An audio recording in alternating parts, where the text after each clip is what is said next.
नमस्कार, आप देख रहे हैं सिटी सेंटर शो मुंबई से। मैं हूं पूजा भारद्वाज और मुंबई के आज़ाद मैदान में इस वक्त मैं मौजूद हूं।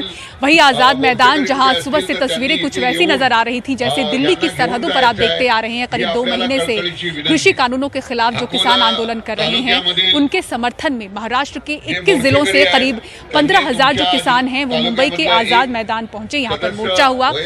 सिर्फ अलग तस्वीरें कुछ ऐसी दिखी दिल्ली की सरहदों से यहाँ पर सियासी चेहरे मंच पर पहुंचे। एनसीपी और कांग्रेस, हालांकि शिवसेना यहाँ पर नजर नहीं आई। और अब जो ये किसान हैं वो रात भर यहीं रुकने वाले हैं। कल झंडा वंदना के बाद ये लोग निकलेंगे, लेकिन महाराष्ट्र में इनका आंदोलन जारी रहेगा। किसानों का ऐसा इनका कहना है। तो कृषि कानूनों के खिलाफ इसके साथ साथ महाराष्ट्र सरकार से जो नाराजगी है किसानों की, तमाम मांगों को लेकर वो मोर्चा आगे महाराष्ट्र में जारी रखेंगे। तो शो की शुरुआत में सबसे पहले देखिए आज के इस महारैली पर सोहित मिश्रा और सुनील सिंह की ये रिपोर्ट। मुंबई के आजाद मैदान से राजभवन के रास्ते तक जोश से भरे नाचते गाते किसानों का यह हुजूम जिसने देखा होगा वो ये नहीं कह सकेगा कि किसानों का आंदोलन पंजाब हरियाणा तक सिमटा है। तीनों कृषि कानूनों को रद्द करने और स्वामीनाथन आयोग की सिफारिशों को लागू करने की मांग करते हुए 21 जिलों से हजारों की संख्या में किसान मुंबई के आजाद मैदान पहुंचे। प्रदर्शन में बड़ी संख्या में महिला भी शामिल हैं। डहाणू से चैती संतोष इन्हीं में से एक हैं। इससे पहले 2018 में भी वो मुंबई आई थीं। अपने 6 और 9 साल के 2 बच्चों को घर छोड़कर उन्होंने इस आंदोलन में सहभागी होने का निर्णय लिया। हम हमारे अधिकार के लिए यहाँ आए हैं। अगर जमीन ही नहीं बचेगी तो करेंगे क्या? नरेंद्र मोदी किसान नहीं है, इसलिए उन्हें किसानों की परवाह नहीं है। मुंबई आए किसानों के लिए शहर के लोगों ने भी कई इंतजाम कर रखे थे। दादर के गुरुद्वारा ने खाने की व्यवस्था की तो खालसा एड ने पानी की। खाने का इंतजाम किया था, स्नैक्स का इंतजाम किया गया था। बाजू में खालसा एड का पानी का स्टॉल है। हमने पानी का इंतजाम कल और आज के लिए किया गया है। कोरोना को देखते हुए बीएमसी के अधिकारी भी मैदान में मौजूद थे। लोगों को मास्क, सैनिटाइजर बांटने के साथ ही कोरोना का टेस्ट भी यहाँ चल रहा था। यहाँ पर फर्स्ट एड मेडिकल हेल्प दे रहे हैं फ्री में। उनको फ्री में हम मास्क मुहैया करा रहे हैं। मुट्ठी भर व्यापारियां मदद। मुंबई के मंच पर नेता भी पहुँचे। एनसीपी प्रमुख शरद पवार, प्रदेश कांग्रेस अध्यक्ष बाला साहेब थोराट समेत कई नेता शामिल रहे। शरद पवार ने जहां मंच से राज्यपाल पर हमला बोला तो वहीं किसान नेता अजित नवले ने कहा कि किसानों का प्रदर्शन केवल केंद्र सरकार के खिलाफ नहीं है। की आता आपण राज्यपालांना निवेदन देण्यासाठी आलो। मला माहिती नाही, तुम्हाला ठाऊक नाही, महाराष्ट्राच्या इतिहासात आम्हाला असले राज्यपाल भेटले। आता काय झालं, आता इतर लाखोच्या संख्येनं लोक येणार आहेत, राज्यपालांना भेटून फक्त निवेदन देणार आहेत। राज्यपाल गेले गोव्याला, त्यांना कंगनाला भेटायला वेळ आहे, पण माझ्या शेतकऱ्याला भेटायला वेळ नाही। महाराष्ट्र में अगर सबसे ज्यादा आत्महत्याएं होती है तो महाराष्ट्र सरकार की भी जिम्मेदारी बनती है।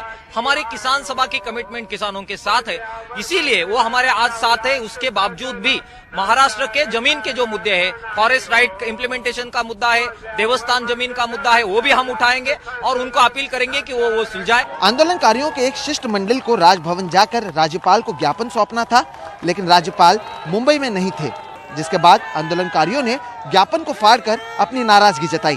4 बजे का वक्त दिया था उन्होंने और कुछ बताया नहीं, कुछ नहीं। शरद पवार जी जब आज बताए कि भाई वो गोवा चले गए, तब हमको पता चला कि भाई वो गोवा है। यहाँ भोजन सुरक्षा कानून जो आया है, उस कानून के जो लाभार्थी हैं उनके लिए जो राशन की पूरी व्यवस्था है वो व्यवस्था ही खारिज की जाएगी। ये सबसे बड़ा खतरा इसमें है। मुंबई के इस किसान आंदोलन में एक सवाल शिवसेना पर भी उठा, क्योंकि महाविकास आघाड़ी के बाकी दोनों पार्टी के नेता जरूर यहाँ पर पहुंचे हुए थे, लेकिन शिवसेना से कोई भी यहाँ पर नहीं पहुंचा। पार्टी ने लोकसभा में इस कानून का स्वागत किया था, राज्यसभा में उन्होंने वॉकआउट किया था, और आज यहाँ पर जब उनका कोई नेता नहीं पहुंचा तो सवाल उठता है कि आखिर शिवसेना चाहती क्या है। मुंबई से सुनील सिंह, पूर्वा चिटनेस और कैमरा पर्सन प्रवीण जिरोहित के साथ सोहित मिश्रा, एनडीटीवी इंडिया। और दिल्ली में ट्रैक्टर रैली को लेकर किसानों ने पूरी तैयारी कर ली है। तरह तरह के ट्रैक्टर देश भर से आ रहे हैं। ऐसे ही एक बाहुबली ट्रैक्टर पर जानकारी दे रहे हमारे सहयोगी शरद शर्मा। ये ट्रैक्टर ऐसा है कि पहली बात तो आप जैसे देखेंगे तो आप कहेंगे ये ट्रैक्टर नहीं है, ये कुछ अलग ही कमाल किया हुआ है। थोड़ा ये देखिए, मैं दिखाने की कोशिश कर रहा हूँ आपको।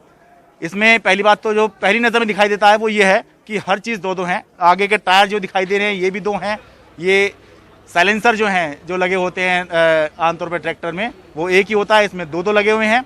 तो आमतौर पर जो ट्रैक्टर 4 पहियों पर चलता है, ये 8 पहियों पे चल रहा है।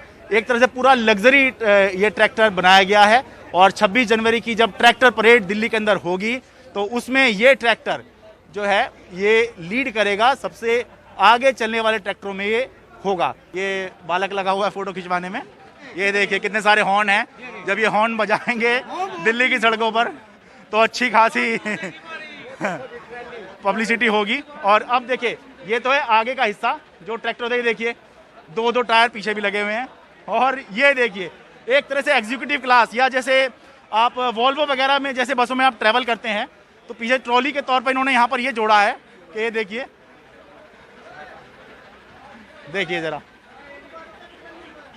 आराम से कोई साथ में चलना चाहे तो उसको आराम से बैठते हुए कल दिल्ली की सवारी जो है वो कराई जा सकती है। दिल्ली देखते हुए एक तरफ परेड भी होगी, दिल्ली दर्शन भी होगा। और इस तरह का ट्रैक्टर जो है कम से कम मैंने अपने जीवन में कभी नहीं देखा और उम्मीद करता हूं कि शायद आपने भी नहीं देखा होगा। और अब खबर आंध्र प्रदेश के चित्तूर जिले से, जहां दिल दहला देने वाली एक घटना सामने आई है। एक माता पिता पर अपनी 23 और 27 साल की 2 बेटियों की हत्या करने का आरोप लगा है। किसी को भी इस आरोप पर यकीन नहीं हो रहा है। ये माना जा रहा है कि इन माता पिता को उम्मीद थी कि कुछ तंत्र मंत्र के बाद वो दोनों लड़कियां वापस जिंदा हो जाएंगी। जिसने सुना वो चौंक गया, क्योंकि परिवार पढ़ा लिखा है। घर में सिर्फ 4 लोग थे, पति पत्नी और उनकी 2 बेटियां। यहाँ पर सीसीटीवी कैमरे भी हैं जिनको हम देख रहे हैं। वो जो कह रहे हैं हम उसे समझ सकते हैं। अपने तंत्र मंत्र से वो किसी और ही दुनिया में पहुंच गए। उन्होंने हमसे कहा 1 दिन का वक्त दीजिए, हम उनको वापस ले आएंगे। लड़कियों के पिता पुरुषोत्तम सरकारी कॉलेज में केमिस्ट्री के एसोसिएट प्रोफेसर हैं और मां गणित में गोल्ड मेडलिस्ट हैं और IIT टैलेंट स्कूल चलाती है। इनकी दोनों बेटियां बाहर पढ़ाई कर रही थीं और लॉकडाउन के दौरान घर आई थीं। पड़ोसियों का कहना है कि बाहर का कोई भी शख्स घरेलू कामकाज करने वाले तक पिछले कुछ महीनों से उनके घर में नहीं गए। शवों के आसपास खून पड़ा था और आसपास जो कुछ भी हुआ उससे कुछ तंत्र मंत्र के सबूत मिल रहे थे। पुलिस ने माता पिता को हिरासत में ले लिया है। हैदराबाद से उमा सुधीर, NDTV इंडिया। और अब कोरोना की बात करते हैं। देश भर में कोरोना के मामलों में गिरावट दर्ज हो रही है, लेकिन केरल में चिंताजनक हालात बने हुए हैं। देश भर में जो 20 जिले हैं जहां सबसे ज्यादा कोरोना के मामले रिपोर्ट हो रहे हैं, सिर्फ केरल से बात करें तो यहां से 11 ऐसे जिले हैं। एक वक्त कोरोना के मामलों से लगभग उबर चुका केरल आज बुरी तरह से उसकी गिरफ्त में है। बीते 24 घंटों में अकेले केरल से पूरे देश के करीब 46% मामले सामने आए हैं। बिगड़ते हालात को देखते हुए जनवरी की शुरुआत में स्वास्थ्य मंत्रालय की एक टीम भी वहां भेजी गई और महामारी पर काबू पाने को लेकर कुछ सुझाव दिए गए। मौजूदा टेस्टिंग दर दुगुना करने का सुझाव है। कॉन्टैक्ट ट्रेसिंग को और मजबूत करने की जरूरत बताई गई।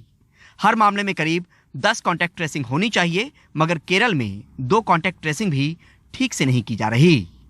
क्लिनिकल मैनेजमेंट को भी और दुरुस्त करने की जरूरत है ताकि मौतें कम हों।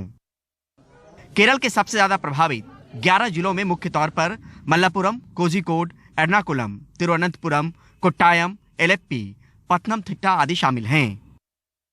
एक वक्त कोरोना पर काबू पाने को लेकर मॉडल के तौर पर जगह बना चुका केरल आज बुरे दौर में है।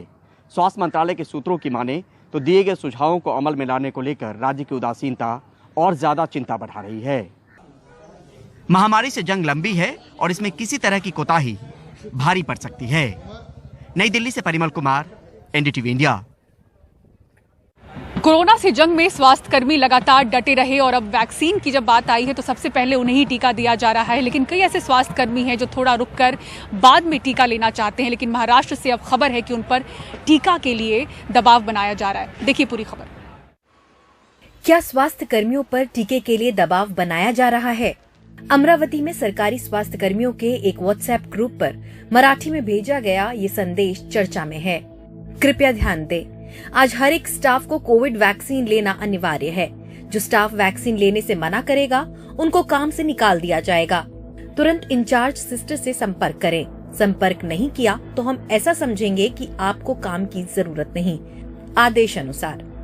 संदेश किसी स्टाफ नर्स का बताया जा रहा है। पहचान छुपाते हुए एक स्वास्थ्य कर्मी बताती हैं कि हेल्थ वर्करों पर टीका लेने का दबाव है। मैं आरोग्य खाते में काम करने वाली एक महिला हूँ। कोविड वैक्सीन जब से आया है तब से हमको सबको बोला जा रहा है कि कोविड वैक्सीनेशन आपको लेना है, और हमें इतना प्रेशराइज किया जा रहा है कि हमको बार बार धमकियां दे रही है। हमारे अधिकारी हमको धमकियां देते हैं, हमारे यूनिट के लोग हमको धमकियां देते हैं कि अगर आप कोविड वैक्सीन नहीं ले रहे हो तो आपको काम से निकाला जाएगा। यूनाइटेड नर्सिंग एसोसिएशन के महाराष्ट्र प्रेसिडेंट जिबिन टीसी ने बयान जारी करते हुए कहा है कि कई अलग अलग क्षेत्रों से नर्सेस टीके के दबाव की शिकायत कर रही हैं।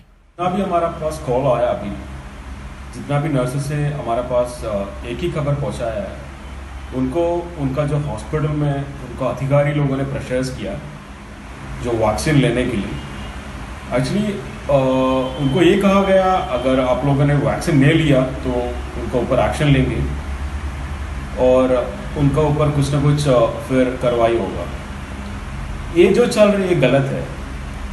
जो गवर्नमेंट ने पहले भी कहा ये जो वैक्सीनेशन है कम्प्लीटली वॉलंटरी है, जिनको लेना है वो ले सकते हैं, जिनको मना करना है वो भी कर सकते हैं। तो मुझे ऐसा लग रहा है अपना सिस्टम में कहीं ना कहीं कुछ गलत चीज़ चल रहा है, तो इस चीज़ में गवर्नमेंट को इमीडिएटली इसमें ध्यान देना चाहिए। पब्लिक हेल्थ एक्सपर्ट और clinical nursing and research society की vice president doctor Swati Rane स्वास्थ्य कर्मियों के डर की वजह बयां कर रही हैं। Health education about the vaccine, about the side effects of the vaccine, knowledge जो जाना चाहिए हेल्थ केयर वर्कर्स को वो अभी तक गवर्नमेंट पहुंच नहीं पाई है। सो उसके लिए हमें काम करना और ज़रूरी है, क्योंकि हमने जब शुरुआत की है और इसके बाद में उनको ये कई नर्सेस ने या हेल्थ केयर वर्कर्स ने ये भी पूछा है कि ये कब तक हमको हेल्प करेगा ये vaccination. So if you see basic questions की क्लैरिटी नहीं है। अमरावती जिले के civil surgeon doctor S Nikam बताते हैं कि वे खुद वैक्सीन ले चुके हैं और किसी स्वास्थ्य कर्मी पर टीका लेने का दबाव नहीं, बल्कि उनके सवालों को दूर करने के लिए उनकी काउंसलिंग हो रही है। सिविल सर्जन मैंने पहले ही दिन वो वैक्सीन लगवा लिया हूँ और हमारे जो कर्मचारी है अभी तक एक 450 के करीब लोगों ने वैक्सीन लिया है। हम किसी को प्रेशराइज नहीं कर रहे, सिर्फ उनका काउंसलिंग कर रहे हैं कि वैक्सीन लेना क्यों जरूरी है, और बहुत सारे लोग काउंसलिंग के माध्यम से तैयार हो रहे हैं। महाराष्ट्र में टीकाकरण अभियान शुरू होने के बाद से अब तक 99,300 स्वास्थ्य कर्मियों को कोरोना वायरस का टीका लगाया गया है। कई जिलों ने अब तक 100% टीकाकरण लक्ष्य हासिल किया है, पर क्या लक्ष्य का पीछा करते हुए स्वास्थ्य कर्मियों पर दबाव बनाया जा रहा है? राज्य में अब ये सवाल उठने लगे हैं। मुंबई से पूजा भारद्वाज की रिपोर्ट, एनडीटीवी इंडिया के लिए। और बॉलीवुड स्टार वरुण धवन शादी के बंधन में बंध चुके हैं। इसकी खास तस्वीरें आपको दिखाएंगे एक ब्रेक के बाद। देखते रहिए सिटी सेंटर शो।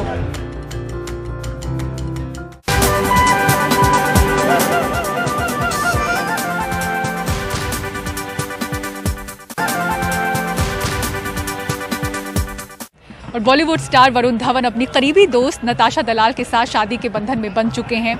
अलीबाग में परिवार और कुछ करीबी दोस्तों के बीच ये शादी हुई। देखिए ये रिपोर्ट। जोड़ी फिल्मी है लेकिन शादी असली। 24 जनवरी को अभिनेता वरुण धवन और नताशा दलाल विवाह के बंधन में बंधे। कड़ी सुरक्षा के बीच अलीबाग के एक रिजॉर्ट में हुई इन दोनों की शादी। वरुण ने खुद अपनी शादी की तस्वीरें इंस्टाग्राम पर डाली और लिखा, जिंदगी भर का प्रेम आधिकारिक हो गया। और इस पोस्ट के बाद फिल्म जगत से वरुण को शादी की बधाइयां मिलनी शुरू हो गईं।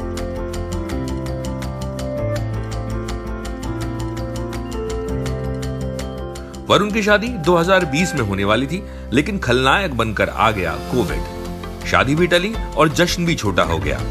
महामारी के चलते सिर्फ 50 मेहमानों को ही शादी में शामिल होने का न्योता दिया गया। बॉलीवुड से शादी में करण जौहर, निर्देशक कुणाल कोहली, शशांक खेतान और फैशन डिजाइनर मनीष मल्होत्रा शामिल हुए। वरुण धवन, नताशा और उनके परिवार ने 22 जनवरी से ही अलीबाग का मेंशन हाउस रिजॉर्ट बुक कर दिया था और यहीं पर मेहंदी और हल्दी जैसी शादी की रस्में पूरी की गई। और यहीं पर होगा 26 जनवरी को वरुण और नताशा का रिसेप्शन। और मुंबई के आजाद मैदान में चल रहे किसान मोर्चे के बीच से सिटी सेंटर की पूरी टीम को दीजिए इजाजत। खबरों के लिए देखते रहें NDTV इंडिया। नमस्कार।